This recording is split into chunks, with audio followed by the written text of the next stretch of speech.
Bandwagon. The bandwagon technique encourages people to adopt a behavior, belief, or action because everyone else is doing it. This technique capitalizes on the psychological need for belonging and the fear of missing out. The term originated from the 19th century American political campaigns, where supporters would jump on a literal bandwagon of a successful politician to show their alignment. Over time, the concept evolved to symbolize any movement that gains momentum because it appears to be popular. Advertisers, politicians, and even social movements use this technique to create a sense of mass adoption, prompting individuals to join in to avoid feeling left out. Testimonial. The testimonial technique involves using a famous or respected individual to endorse a product, idea, or cause, thereby lending credibility and trust to it. This technique leverages the influence of celebrities or authority figures, suggesting that if they support something, the general public should too. Its origins trace back to early 20th century advertising, when companies began using well-known figures to promote products, aiming to build trust and credibility through association. Politicians also use testimonials by quoting endorsements from influential people to bolster their reputations. Glittering generalities. Glittering generalities involve the use of vague, emotionally appealing words or phrases that are associated with highly valued concepts and beliefs. Words like freedom, honor, and courage are employed without providing any concrete evidence or specifics. The technique dates back to the rhetoric of ancient Greece, where orators would use broad, positive terms to sway public opinion without providing substantiated arguments. In modern times, advertisers and politicians use glittering generalities to evoke positive feelings, even if the message itself lacks substance or clarity. Name-calling. Name-calling is a propaganda technique that involves labeling an opponent or opposing ideas with derogatory terms to discredit them. The goal is to incite fear, hatred, or suspicion without providing factual evidence against the target. The technique has deep roots in political rhetoric, dating back to ancient times when rival leaders would use insults to undermine each other's credibility. In contemporary contexts, name-calling is prevalent in political campaigns, where candidates use pejorative terms to create negative associations in voters' minds about their opponents. Plain folks.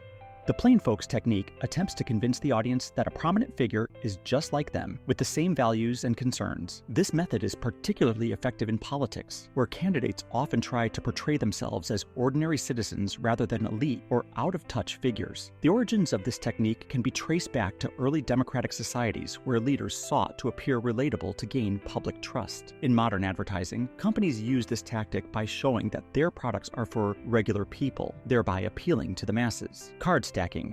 Card stacking is a technique that involves presenting only one side of an argument by selectively omitting facts or presenting information in a biased manner. The goal is to manipulate the audience's perception by highlighting the positives and downplaying the negatives. The term itself comes from card games, where players might stack the deck in their favor. Historically, this technique has been widely used in wartime propaganda and political campaigns, where leaders present skewed data to garner support for their cause. In advertising, companies use card stacking by emphasizing the benefits of their products while ignoring the drawbacks. Transfer. Transfer is a technique that involves associating the authority, sanction, or prestige of something well-respected or revered with something else to make the latter more acceptable. For example, a political candidate might be photographed with a national flag to transfer the patriotic sentiment associated with the flag to themselves. The origins of this technique are rooted in ancient rituals and symbols, where leaders or institutions would align themselves with religious or cultural icons to gain authority. In modern contexts, advertisers use this method by linking their products to universally admired concepts like health, freedom, or happiness. Fear appeal.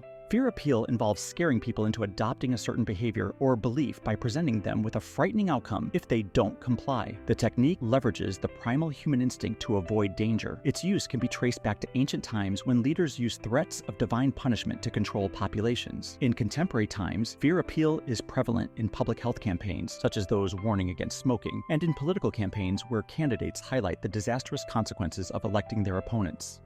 Can someone in the comments give us a recent example of this one? Euphemisms. Euphemisms involve using mild or indirect words to replace harsh, blunt, or offensive ones, often to downplay negative aspects of a situation or action. This technique is used to soften the perception of something unpleasant or to make it more palatable to the public. The concept of euphemism dates back to ancient rhetoric, where orators would use softer language to avoid offending their audience. Today, governments and corporations frequently employ euphemisms in situations like war, collateral damage, instead of civilian casualties, or layoffs, downsizing instead of firing, to minimize backlash. I'm sure a lot of us can relate to that one. Repetition. Repetition involves repeatedly presenting a message or idea to ensure it sticks in the audience's mind. The technique is based on the psychological principle that familiarity breeds acceptance. The use of repetition as a persuasive tool can be traced back to ancient orators and religious practices where repeated mantras or phrases were used to reinforce beliefs. In modern advertising, repetition is key to brand recognition, with companies frequently repeating slogans, jingles, and logos. Politicians also use repetition in speeches to ensure their key messages are remembered by voters. Loaded language. Loaded language involves using words and phrases with strong emotional implications to influence an audience's perception of an issue, event, or individual. These words carry heavy connotations that can invoke fear, anger, or approval, often bypassing logical reasoning. The origins of loaded language can be traced back to classical rhetoric, where orators used emotionally charged language to sway public opinion. Today, this technique is widely used in media and politics, where terms like freedom fighter versus terrorist can frame the same group in entirely different lights, depending on the agenda. Slogans.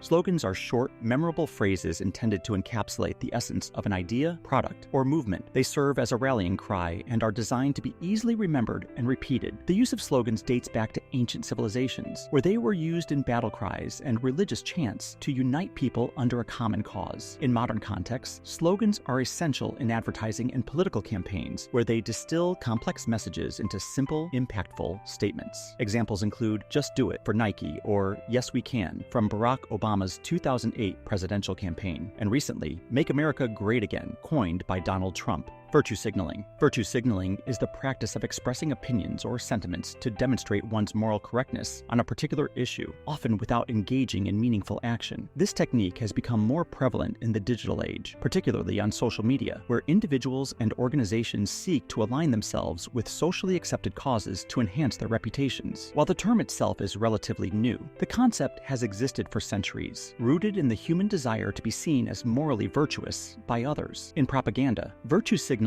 is used to show alignment with popular values, often to gain support or deflect criticism. Scapegoating. Scapegoating involves blaming a person or group for problems they did not cause, diverting attention from the true sources of issues. This technique has its roots in ancient religious practices, where a literal goat would be symbolically burdened with the sins of the community and sent away, thus removing the guilt from the people. In modern times, scapegoating is often used in politics and propaganda to rally a group against a common enemy, whether it be a minority group, another nation, or a political opponent, thereby uniting people through shared animosity. The lesser of two evils.